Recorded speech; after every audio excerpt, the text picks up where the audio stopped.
আসসালামু আলাইকুম। আমি সাইদুল। আজকে আমাদের আলোচনার টপিক অর্থনীতি প্রথম পত্রের মূলধন গঠন ও অধ্যায়টা। এটা কিছু বোর্ড কোশ্চেন, র্যান্ডম কিছু বোর্ড কোশ্চেন সমাধান করার চেষ্টা করবো ইনশাআল্লাহ।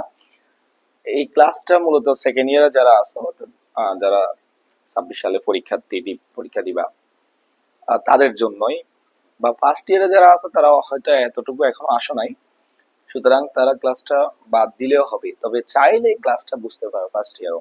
তাহলে ক্লাসটা খুব বিশেষভাবে গুরুত্বপূর্ণ যারা এখন সেকেন্ড ইয়ারে পড়াশোনা করতেছে তাদের জন্য, এবং তাদের রিকোয়েস্টে ক্লাসটা দেওয়া।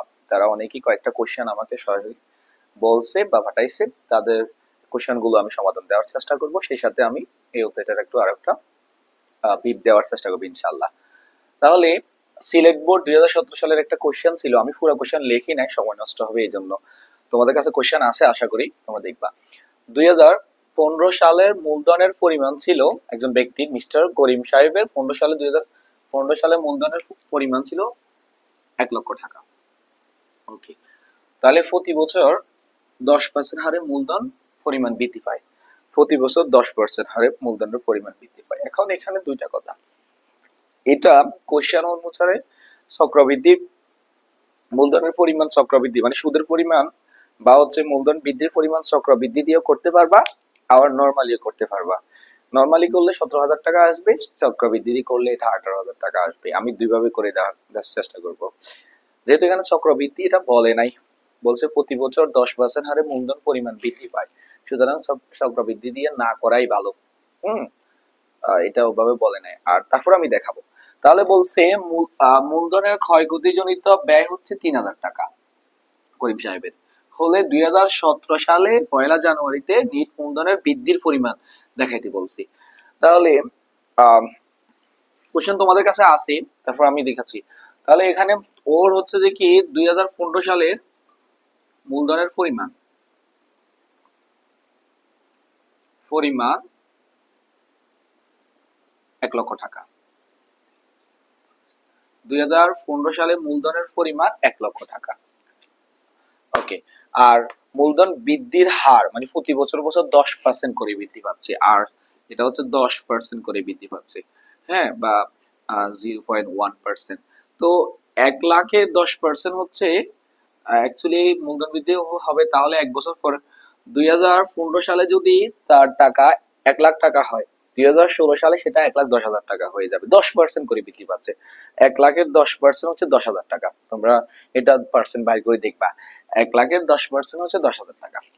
তাহলে 2015 পরে 2016, তো 2016-তে এবং 2017 বলছে, ওখানে 17 সালে বাইর করতে বলছে, 2017। ওকে, 2015 সালের মূলধন দেওয়া আছে এবং পরবর্তী বছরগুলোতে 10% করে মূলধন বৃদ্ধি পাচ্ছে। এখন এটা আমরা চক্রবৃদ্ধি ধরবো না, কারণ এখানে চক্রবৃদ্ধি কথাটা উল্লেখ করে নাই। সুতরাং তুমি চেষ্টা করবে চক্রবৃদ্ধি এটা না করার। করলেও চক্রবৃদ্ধি করলে 1,000 টাকা বাড়বে, চক্রবৃদ্ধি না করলে 1,000 টাকা কমবে। উত্তর দোনোটাই নাম্বার পাবা, কোনো সমস্যা নাই। যেহেতু ওরা এই টপিকটা বলে না এখানে, চক্রবৃদ্ধি হারে বাড়তেছে সেটা বলে নাই, আমরা এটা চিন্তা করবো না, নর্মালি করবো। তাহলে প্রতি বছর বছর বলতেছে প্রতি বছর 10% হারে বাড়তেছে। তাহলে 10% হারে বাড়লে অর্থাৎ 10,000 টাকা করে বাড়তেছে। এই সালেও 2016 সালেও 10,000 টাকা বাড়বে, 2017 সালেও 10,000 টাকা বাড়বে। নর্মালি আমরা যদি এইভাবে করি আর কি, চিন্তা করি নর্মালি, তাহলে 2017 সালে তার মোট মূলধন দাঁড়াবে, তার ইনিশিয়ালি মূলধন ছিল কত, 1 লক্ষ টাকা। 1 লক্ষ টাকা। তারপরে 2016 সালে মূলধন 10% বাড়বে। 2016 সালে আসলে 1 লক্ষ টাকার সাথে আরো 10,000 টাকা যোগ হবে। 2017 সালে আসলে 1 লক্ষ টাকার সাথে বা 1,10,000 টাকার সাথে আরো 10,000 টাকা যোগ হবে। এটা হচ্ছে চক্রবৃদ্ধি ছাড়াটা করতেছি আমি। ওকে, তাহলে তার 2017 সালে মোট মূলধন দাঁড়াবে হচ্ছে কত, 1,20,000 টাকা। হ্যাঁ, আমি ওভাবেও করে দিব, চক্রবৃদ্ধিটাও করে দিব। আগে একটু এটা দেখাই। হ্যাঁ, এটা অঙ্কটা তো এখানে আছে যে 2015 সালের মূলধনের পরিমাণ ছিল, এটা আমি একটু মুছতেছি এখান থেকে। তাহলে এই ব্যক্তির মিস্টার করিম সাহেবের 2015 সালের মূলধনের পরিমাণ ছিল, 2015 সালে ছিল 1,00,000 টাকা মূলধনের পরিমাণ 1,00,000 টাকা। আর মূলধন বৃদ্ধি আর সমান হচ্ছে 10% করে বৃদ্ধি পাচ্ছে, মানে প্রতি বছর 10,000 বাড়বে। তাহলে 15 পরে 16, 16 পরে 17, এই জন্য 2 বছরে আমরা চিন্তা করবো 10,000 সাথে 20,000 বাড়বে। তাহলে 2015 সালের মূলধনের পরিমাণ ছিল এই যে এত টাকা, 16 সালে 10,000 টাকা বাড়বে, 17 সালেও 10,000 টাকা বাড়বে। তাহলে 17 সালে মোট মূলধন দাঁড়াবে এই যে 1,00,000 টাকা প্লাস 10,000 টাকা প্লাস 10,000 টাকা, 10,000 টাকা 10,000 টাকা বাড়বে। তাহলে মূলধন দাঁড়াইছে এখন ওনার হচ্ছে 2017 সালে মোট মূলধন 1,20,000 টাকা। আর এটা যদি চক্রবৃদ্ধি হারে করতাম, মনে করো 2015 সালে আছে তো, তাহলে 2016 সালে হবে 1,00,000 প্লাস 10,000 টাকা। তাহলে টোটাল টাকা দাঁড়ায় কত? 1,10,000, 1,10,000 টাকা দাঁড়াবে। আবার এটার 1,00,000 টাকার 10% হচ্ছে 10,000 টাকা, এই জন্য আমরা 10,000 টাকা যোগ করছি। আবার 1,00,000, এখানে কোশ্চেনটা করে দিই, মূলধনের ক্ষয়ক্ষতি জড়িত পাই 3,000 টাকা, এটা মাথায় রাখলে হবে। ওকে, তাহলে 2015 সালের মূলধনের পরিমাণ ছিল 1,00,000 টাকা এবং সেটার 1,00,000 টাকার 10% হচ্ছে কত? 10,000 টাকা। তাহলে 2016 সালে 80 মোট টাকা হয়ে গেছে 1,10,000 টাকা। আবার 1,10,000 টাকার 10% হচ্ছে 11,000 টাকা। তাহলে 2017 সালে মূলধনের পরিমাণ দাঁড়াবে এই যে 1,10,000 যোগ 11,000, ঠিক আছে? তাহলে এখান দিয়ে যদি আমরা এইভাবে করতাম তাহলে দাঁড়াবে 1,21,000 টাকা। এটা হচ্ছে চক্রবৃদ্ধিতে করলে। চক্রবৃদ্ধি ভাবে করলে, চক্রবৃদ্ধি মানে এবছর যদি আমার মূলধন 100 টাকা থাকে, 10% হলে পরের বছর হবে যে কি 110 টাকা। এর পরের বছর আবার 110 টাকার উপর 10% যদি বাড়ে তাহলে 11 টাকা, 11 টাকা যোগ হবে। আর নরমালি করলে প্রতি বছর 10%, 10%, এটা নরমালি করতে হবে, কারণ প্রতি বছর বলছে বছর বছর 10%, 10% বাড়তেছে, আমরা এটা চক্রবৃদ্ধি করবো না। তাহলে 1,00,000 টাকার প্রথম বছর 10%, 10,000 টাকা, পরের বছর 10%, 10,000 টাকা, পরের বছর 10%, 10,000 টাকা, এভাবে করবো। আর যদি চক্রবৃদ্ধিতে করো, প্রথম বছর 1,00,000 টাকার উপর 10%, 10,000 টাকা, তাহলে 10,000 টাকা আর 1,00,000 টাকা যোগ করলে 1,10,000 টাকা হচ্ছে। 1,10,000 টাকার আবার 10% হচ্ছে 11,000 টাকা। তাহলে এবার 16 সালের মূলধনের সাথে আবার হচ্ছে যে কি 17 সালের এই যে বৃদ্ধির হার, এটা যোগ করলে কত হয়? তাহলে হচ্ছে যে কি 1,21,000 টাকা। এটা হচ্ছে চক্রবৃদ্ধি করলে। তাহলে আমরা যেভাবে করি, একটাতে হয়তো 1,20,000 টাকা আসবে, একটাতে একটা কত আসবে? 1,21,000 টাকা। আমি আশা করি বুঝাইতে পারছি। কোশ্চেনটা একেবারে ইজি, তোমরা কোশ্চেনটা বুঝো। 2015 সালে এই ব্যক্তির টাকা ছিল 1,00,000 টাকা, বলছে প্রতি বছর বছর 10% করে বাড়তেছে। 1,00,000-এর 10% হচ্ছে 10,000 টাকা। তাহলে 2016 সালে কি হবে? 1,00,000 টাকার সাথে 10,000 টাকা বাড়ি যাবে, 1,10,000 টাকা। 2017 সালে কি হবে? ওই যে 1,10,000 টাকা যেটা আছে সেটার সাথে আরো 10,000 টাকা বাড়বে, কত হবে? 1,20,000 টাকা। 2018 সালে কি হবে? 2018 সাল যদি বলতো 20,000 টাকার সাথে আরো 10,000 টাকা বাড়বে, আরো 10,000 টাকা বাড়বে, এবারে নর্মালি। আর যদি চক্রবৃদ্ধি হইতো, চক্রবৃদ্ধি হইলে 2015 সালে হয়তো হচ্ছে এটা কত? 1,00,000 টাকা। 2016 সালে আসি 1,10,000 টাকা 10% সহকারে। আবার 1,10,000 টাকা 10% হচ্ছে 11,000 টাকা। তখন 11,000 টাকা আর 1,10,000 টাকা যোগ হলে 1,21,000 টাকা। 2000 এরপরে 18 সালে, 17 সালের পরে 18 সালে বাই করলে আবার যে 1,21,000, 21,000-এর কত সেটা, 21,000-এর 10% কত সেটা যোগ করে তারপর বাই করতে হবে। অর্থাৎ চক্রবৃদ্ধিতে বাড়বে একটু একটু করে প্রতি বছর যে টাকা, ওই টাকার মানে গত বছর 100 টাকা ছিল, সেটা এবছর 110 টাকা হয়েছে, 110 টাকার আবার 10% করতে হবে। এরপরে আবার এর মানে মোট টাকার পার্সেন্ট করতে হবে। এটা হচ্ছে যে কি চক্রবৃদ্ধি। তো চক্রবৃদ্ধিতে এটা না করলেও হবে। আমি আশা করি বুঝছি। তোমরা যদি চক্রবৃদ্ধিতে করো তাও নাম্বার পাইবা, তবে এভাবে করতে পারো।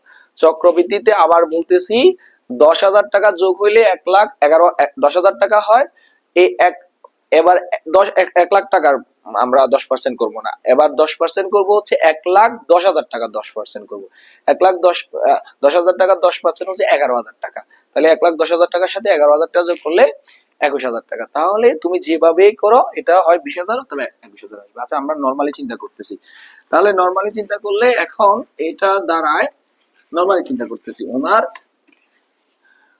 2015 সালের টাকা ছিল, 15 সালের টাকা ছিল 1 লক্ষ টাকা, 1 2 3 4 5, 1 লক্ষ টাকা।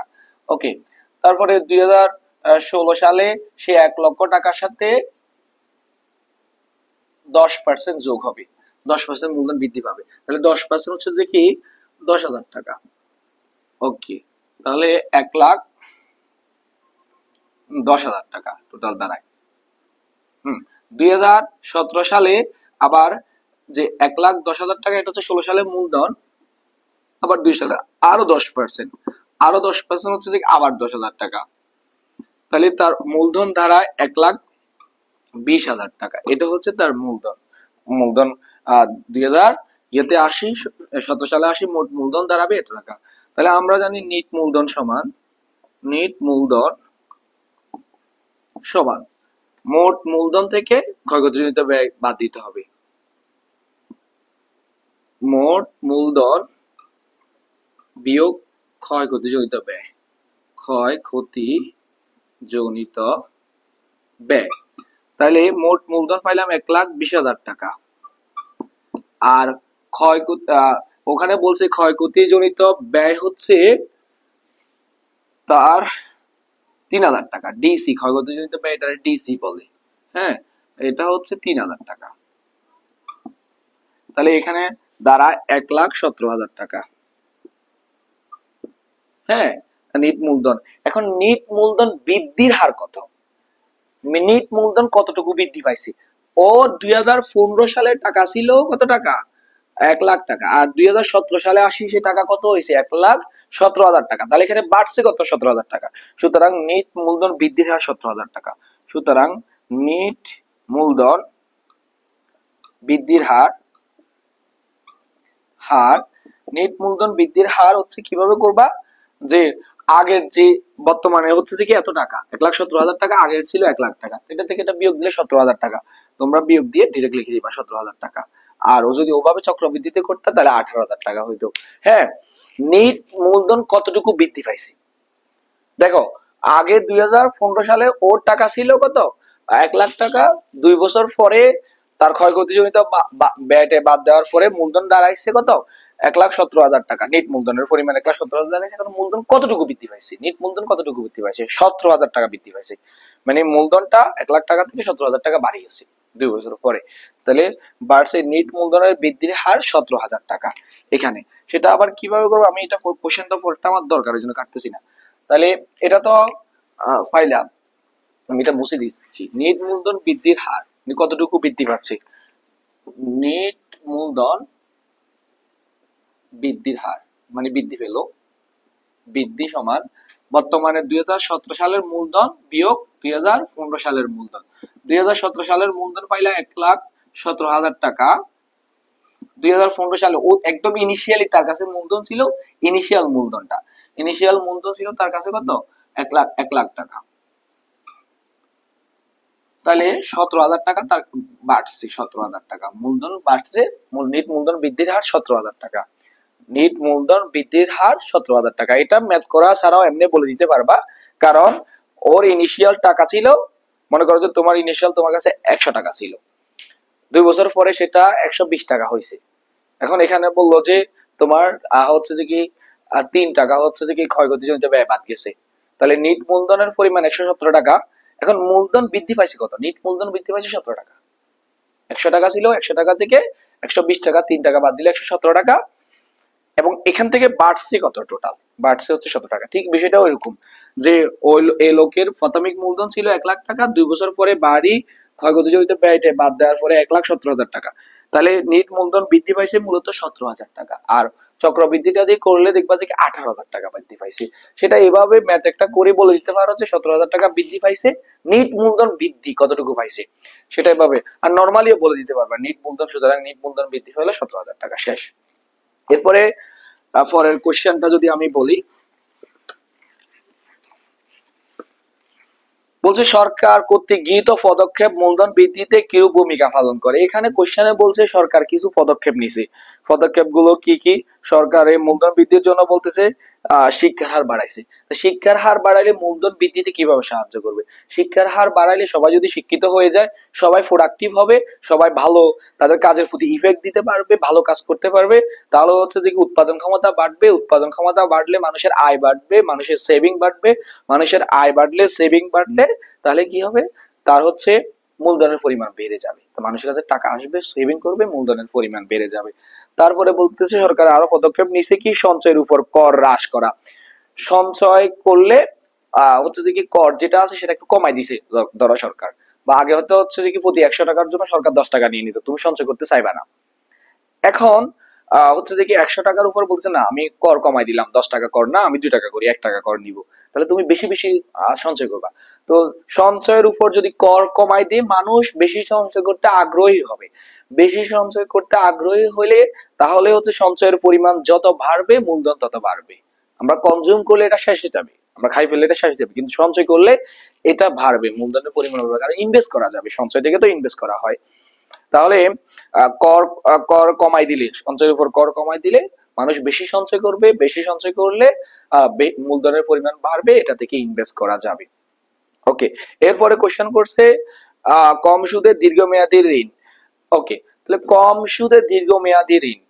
এখন দীর্ঘমেয়াদী ঋণ নিলে মানে এখানে লক্ষ লক্ষ টাকা সুদ দিতে হয়, মানুষ আসলে চাইবে না যে আমি কারণ 1 লাখ টাকা নিলে 10,000 টাকা যদি সুদ দিতে হয়, সে তার মাথায় সবসময় চিন্তা করবে আমার আগামী মাসে 10,000 টাকা দিতে হবে, দিতে হবে, এটা চিন্তা করবে, তাহলে সে এই সুদ নিতে চাইবে না। এখন এবার সুদের পরিমাণ যদি কমাই দিই, মানে মানুষ বেশি বেশি ঋণ নিবে কেন? কারণ সুদ অল্প, 2,000 টাকা, 1,000 টাকা, তাহলে সে চেষ্টা করবে ব্যবসা বাণিজ্য করা যায় কিনা, একটা নতুন ব্যবসা করা যায় কিনা, একটা নতুন উৎপাদন প্ল্যান করা যায় কিনা, একটা ইন্ডাস্ট্রি করা যায় কিনা, যেহেতু সুদের পরিমাণ কম। তাহলে যখন মানুষ নতুন নতুন এরকম উৎপাদন বাড়াবে তখন হচ্ছে যে কি তাহলে মূলধন এগুলো থেকে আরো প্রচুর পরিমাণ মূলধন গঠন হবে। মূলধন হচ্ছে যে কি এমন একটা জিনিস যেটা অতিরিক্ত মূলধন গঠন করতে সাহায্য করে। তো মানুষ যখন ব্যাংকের টাকাগুলো পড়ে আছে কম সুদে টাকাগুলো নিয়ে ইনভেস্ট করবে, উৎপাদন করবে, তাহলে এগুলো থেকে আরো প্রচুর পরিমাণে মূলধন বাড়বে, কারণ মানুষ এগুলো থেকে প্রচুর পরিমাণে উৎপাদন করবে, তাকে আয় বাড়বে, আয় বাড়লে হচ্ছে তারা সঞ্চয় বাড়াবে, সঞ্চয় বাড়লে মূলধনের পরিমাণ বাড়বে। এরপরে বলছে অভ্যন্তরীণ আইন শৃঙ্খলা রক্ষা। অভ্যন্তরীণ আইন শৃঙ্খলা যদি রক্ষা পায় মূলধনের পরিমাণ অনেক অনেক বেশি বৃদ্ধি হবে। আহ গরিব কান্ট্রিগুলোতে মূলধনের পরিমাণ বৃদ্ধি পায় না এই কারণে যে যেমন এই যে কিছুদিন আগে আগুন লাগলো বিমানবন্দরে বা বাংলাদেশের ভালো ভালো সেক্টর গুলোতে আগুন, তাহলে এই যে একটা জাহাজ পুড়ে গেল, মনে করো একটা বিমানবন্দর পুড়ে গেল, এটা তো মূলধন শুধু টাকা না, কিন্তু যেটা উৎপাদন কাজে সাহায্য করে সেটাই মূলধন। তাহলে একটা জাহাজ পুড়ে গেল, মনে করো একটা বিমানবন্দর পুড়ে গেল, তো এটা তো মূলধন। এটা যদি আইন শৃঙ্খলা ভালোভাবে এনফোর্স করা যায়, ভালোভাবে ইয়ে করা যায়, কন্ট্রোল করা যায়, আইন শৃঙ্খলা বাহিনী দিয়ে এগুলো যদি কন্ট্রোল করা যায় দেশের অভ্যন্তরীণ বিষয়গুলো, তাহলে মূলধনের পরিমাণ অনেক বেশি বাড়বে, কারণ মূলধন নষ্ট হবে না। এখন তোমার হচ্ছে যে কি তুমি আজকে একটা মূলধন কিনলে, আজকে একটা গাড়ি, গাড়িটা তোমার মূলধন উৎপাদন কাজে সাহায্য করছে, ধরো এটা কালকে ফুরে গেছে, তাহলে পরের দিন আবার কিনতে হবে, মূলধন কমবে, বাড়বে না, মূলধনটা আস্তে আস্তে কমে যাবে মূলধনের পরিমাণ, কারণ তুমি মূলধন এই যে গাড়ি একটা সামনে তোমার ফুরে চলে গেল, টাকা একদম কাঁচা টাকা চলে গেছে, তাহলে মূলধনের পরিমাণ করবে। আরো এই চারটা তো ওখানে বলছে, আরো অনেকগুলো তোমরা কিভাবে মানে মূলধনের পরিমাণ বাড়ানো যায় সেটা তুমি বলবা যে এনভায়রনমেন্ট ভালো করলে, পরিবেশ যদি ভালো থাকে তাহলে মূলধনের পরিমাণ বাড়বে। তারপর হচ্ছে টেকনোলজি, অর্থাৎ আধুনিক প্রযুক্তি যদি ইনক্লুড করা হয় উৎপাদন কাজে, মূলধনের পরিমাণ বাড়বে। আধুনিক টেকনোলজি বলতে তুমি কৃষিকাজে যদি তুমি হাল ব্যবহার না করে ট্রাক্টর ব্যবহার করো, দেখবা যে কি চাষাবাদ বেশি হবে, চাষাবাদ বাড়লে ওদের আয় আয় বেশি হবে, ওদের আয় বেশি হলে ওরা সেভিং বেশি করবে, সেভিং বেশি করলে মূলধন বাড়বে। অবকাঠামোগত উন্নয়ন, অবকাঠামোগত উন্নয়ন, রাস্তাঘাট ভালো থাকলে মানুষ খুব দ্রুত যাতায়াত ব্যবস্থা ইয়ে করতে পারবে, প্রোডাক্ট গুলো সময় মতো বাজারে নিতে পারবে, তো বাজারে নিতে পারলে ভালো বিক্রি করতে পারবে, ভালো বিক্রি করতে পারলে ওদের সেভিং ভালো হবে, ওদের সেভিং ভালো হইলে হচ্ছে ওরা মূলধন। এভাবে আরো কয়েকটা বলতে পারবা, আরো এগুলো না ছাড়া এই চারটা তো ব্যাখ্যা দিবা, আরো কয়েকটা বলবা যে কিভাবে মূলধনের পরিমাণ বাড়ানো যায়, মানে কি পদক্ষেপ নিলে মূলধনের পরিমাণ, তুমি বলবা টেকনোলজি যুক্ত করলে, মানে আধুনিক প্রযুক্তি যুক্ত করলে মূলধনের পরিমাণ বাড়ানো যায়, কৃষিতে যন্ত্রপাতি ব্যবহার করলে মূলধনের পরিমাণ বাড়ানো যাবে, সেটা কিভাবে আমার বলবা। তারপর হচ্ছে জনগণকে সেভিং এর প্রতি উৎসাহ দিলে, যে আপনারা সেভিং করেন, উৎসাহ দিলে মূলধনের পরিমাণ বাড়বে। হ্যাঁ, তারপরে হচ্ছে মানুষের যদি আয় বৃদ্ধি পায় মূলধনের পরিমাণ বাড়বে। এই ধরনের আরো কিছু কথা বলবা যে মূলধনের পরিমাণ কি কি পদক্ষেপের মাধ্যমে বাড়ানো যায়। তুমি যদি দেখো যে আহ ইয়ের উপরে, সেভিং এর উপরে, যেটা তো বলে দিছে, সেভিং এর উপরে ওটা কমাই করে দিছো। সেভিং করলে মানুষকে অনেক বেশি টাকা দিচ্ছ, সুদ দিচ্ছ, তাহলে মানুষ অনেক বেশি সেভিং করতে চাইবে। তো সেভিং করলেই তো ব্যাংকে যে সেভিং করলে সুদ দেওয়া হচ্ছে, তাহলে সেভিং করলে আস্তে আস্তে মূলধনের পরিমাণ বাড়বে, মানুষ খাওয়া কমাই দিবে, সেভিং করবে, সেভিং করলে মূলধনের পরিমাণ বাড়বে। এরকম আরো অনেক পদক্ষেপ বলতে পারো। আমি আর একটা কোশ্চেন নিয়ে আলোচনা দেখাই দিচ্ছি। দিনাজপুর বোর্ড 2019 সালের আর একটা বোর্ড, দিনাজপুর বোর্ড 2000, যেটা তোমরা আমাকে দিছো বা তোমরা আমাকে অনেকে বলছো যে দিনাজপুর বোর্ড 2019, দিনাজপুর বোর্ড 2019।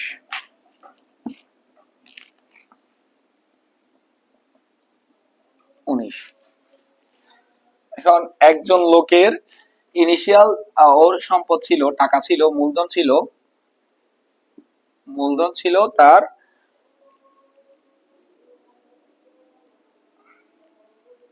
হ্যাঁ মিস্টার রউফ, হ্যাঁ ওনার হচ্ছে মূলধনের পরিমাণ ছিল প্রথমে 500 কোটি টাকা, 500 কোটি টাকা। তারপরে 2015 সালে ছিল এটা, 2015 সালে। তো 2016 সালে আসি মূলধন ওটা হচ্ছে 600 কোটি টাকা। ওকে, তার মূলধন কিন্তু এটা ছিল হ্যাঁ 500 কোটি টাকা, এক বছরে বাড়ছে মূলধন 100 কোটি টাকা বাড়ে 600 কোটি টাকা হয়েছে মূলধন, 600 কোটি টাকা হয়েছে। তারপরে ওই সময় ক্ষয়ক্ষতি জনিত ব্যয় ডিসি, সেটা হচ্ছে আবার 5 কোটি টাকা, সেটা হচ্ছে 5 কোটি টাকা।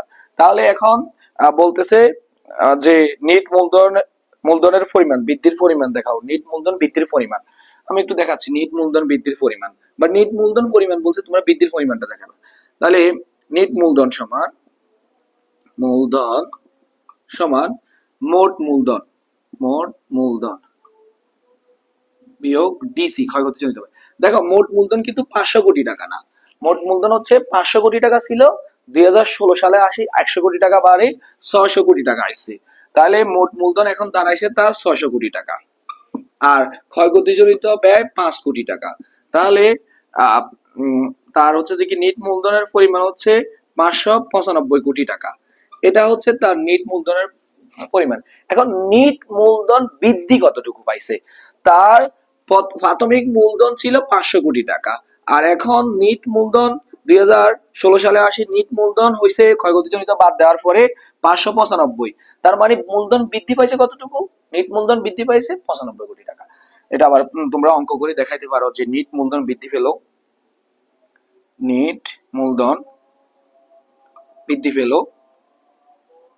তার অতীত মূলধন ছিল, বর্তমান মূলধন হচ্ছে যে কি 595 কোটি টাকা, আর অতীত মূলধন ছিল 500 কোটি টাকা। তাহলে বৃদ্ধি পাইছে কত, 95 কোটি টাকা, 95 কোটি টাকা। নিট মূলধন বৃদ্ধি পাইছে 95 কোটি। একদম সহজ যে নিট মূলধন বৃদ্ধির পরিমাণ কত, বা নিট মূলধনের পরিমাণ কত, তখন বৃদ্ধির পরিমাণটা দেখাইবা। তার 2015 সালে 500 কোটি টাকা ছিল, 2016 সালে এটা আছে 600 কোটি টাকা হয়েছে, 100 কোটি টাকা বাড়ছে। তাহলে এখন তার হাতে ক্যাশ মূলধনের পরিমাণ হচ্ছে 600 কোটি টাকা। তুমি আবার বলবা না যে আমার এখন 500 কোটি টাকা, এটা বলবা না। মনে করো তোমার গত বছর তোমার সম্পদ ছিল ধরো 100 টাকা, এবছর আসি 150 টাকা হয়েছে, তুমি কি এখন বলবা যে আমার সম্পদ 100 টাকা? না, এবছরেরটা সহ যোগ করে মোট মূলধন বলবা। তাহলে তার মোট মূলধন কিন্তু এখন 600 কোটি টাকা, গত বছর 500 ছিল, এখন 100 বাড়ি 600 কোটি টাকা হয়েছে।